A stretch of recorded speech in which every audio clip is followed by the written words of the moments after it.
has gone viral, and it's upsetting so many people. So earlier this season, we put Orlando police officer Dennis Turner on the L trains. You guys remember this for the little girl that got arrested? She was only 6 years old, and her name is Kaya, for reportedly throwing a tantrum in her school. I think it's important to know the backstory.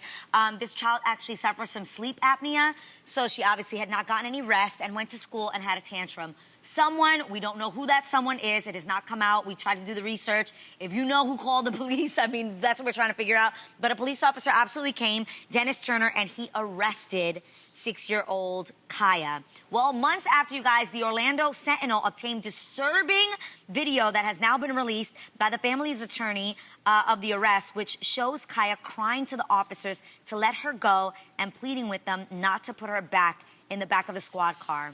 Take a look. The police car. You don't want to? No, please. You have to. No, please. Give me a second chance. You gotta let it. I don't want to do this. No. Please. Please. Please. Wow. I can't even fathom what that child just went through. There was a administrator in the beginning of the video sitting at a desk, and the officer says, like, so are we gonna take her? And she's like, yep, you gotta go. Yep. Yep. Yes. That's what I'm telling you. Okay. But this is a part of the bigger conversation that I keep having on this show, where we do not let black children be children. Yep. And this takes us back to Tamir Rice. This takes us back to Tamir Rice. Tamir Rice was playing at a park. He was playing at a park with a toy gun, and they ran up on him and took his life in cold blood without even having a conversation, because there's this real deep fear that black children are somehow like superpower thugs. And it's like, I don't know how this story gets unwritten. This is even scarier because these are black adults that are carrying this out against these children. And that's when you see brainwashing at its worst. Yes. And I'm from Orlando.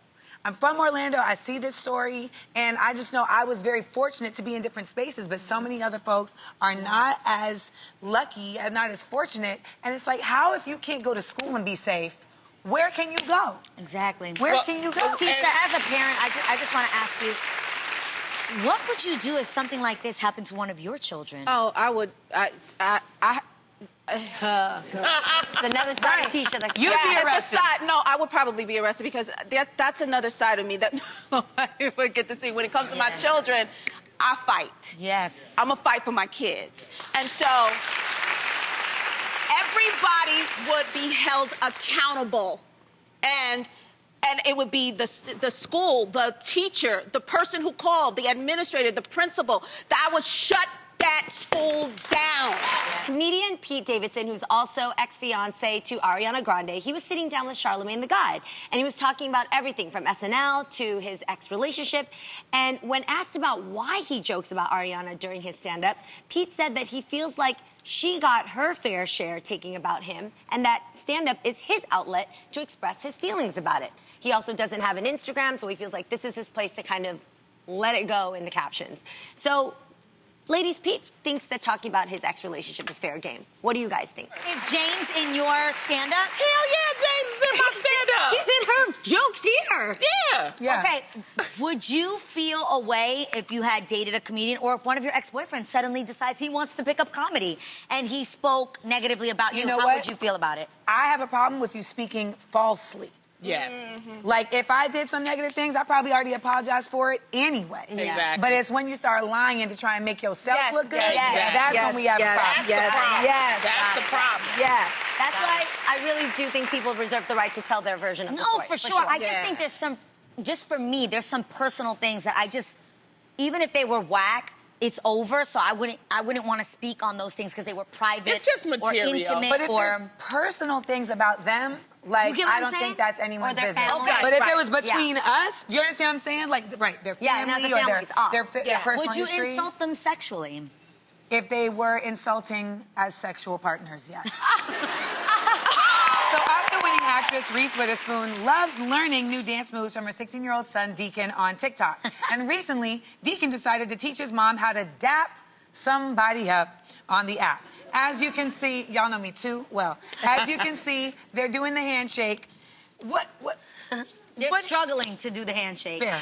What do you guys think about Reese getting schooled by her son? Black bangs come into the mix, and it seems like it's cool. So, like, it permeates all of pop culture. Everybody wants to be a part of it. But the reality is most things that folks think are just some cool black things came out of innovation, and they came out of having to figure something out when they couldn't do something just because they wanted to freely. The dap is no exception. So, Folklife magazine had an article called 5 on the Black Hand Side, Origins and Evolutions of the Dap by Lamont Hamilton.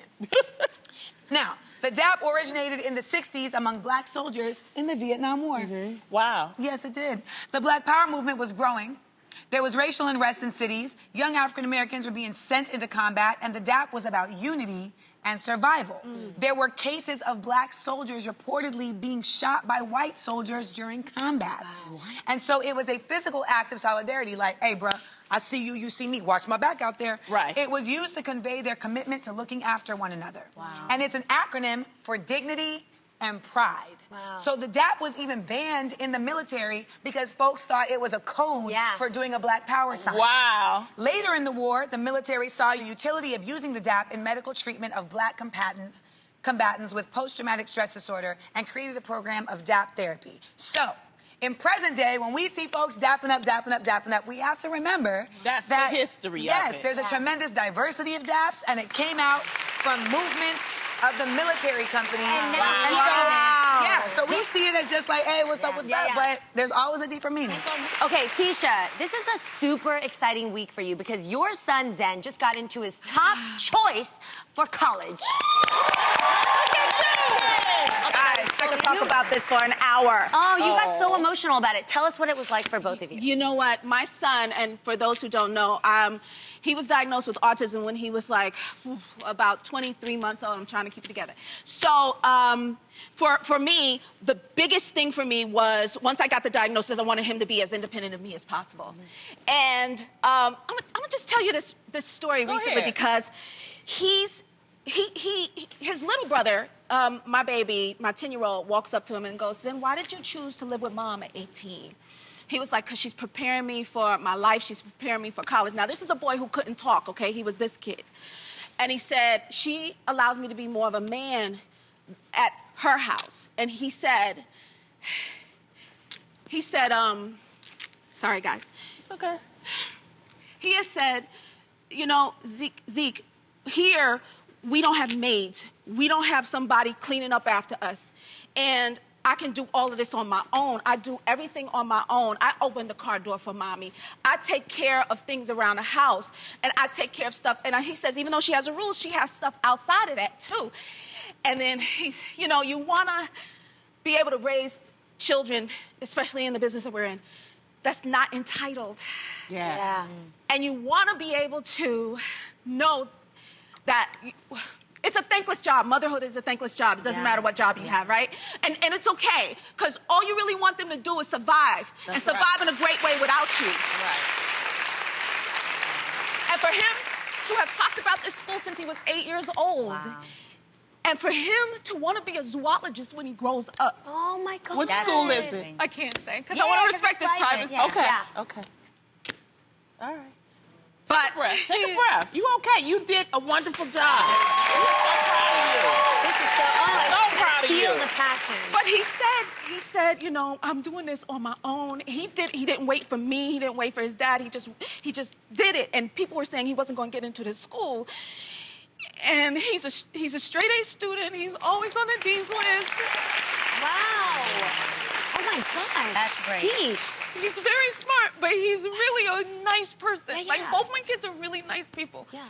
And so for him to recognize what I'm trying to do, he was like, Mommy helps us be independent, Zeke. And then Zeke turns around to me and he goes, Mom, you are my safe place.